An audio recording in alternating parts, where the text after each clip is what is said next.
नमाज के मकरूहात के जिनसे नमाज में बहुत ज़्यादा फ़र्क आता है और नमाज में ये चीज़ें नापसंदीदा, कपड़े बदन या दाढ़ी या मुंह से खेलते रहना, जैसे ऐसे पकड़ कर बाज ऐसे कपड़े सहलाते हैं, कपड़े समेटते हैं, सजदे में जाते हैं तो समेट, उठते हैं तो समेट, बार बार अपने दामन को दुरुस्त करते हैं।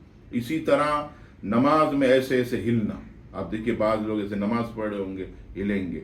हाँ, एक पाँव पर अगर आप वजन डालें, ये सुन्नत रसूल, एक पाँव पर खड़ा रहना, लेकिन इसमें ये नहीं कि एक पाँव पर ऐसे रखा फिर ऐसे फिर ऐसे फिर ऐसे झूला खा रहा है, नमाज पढ़ रहा है, क्लिफ्टन में बैठा, नहीं ऐसा नहीं, बल्कि थोड़ी देर तक आप सीधे पाँव पर वजन रखें।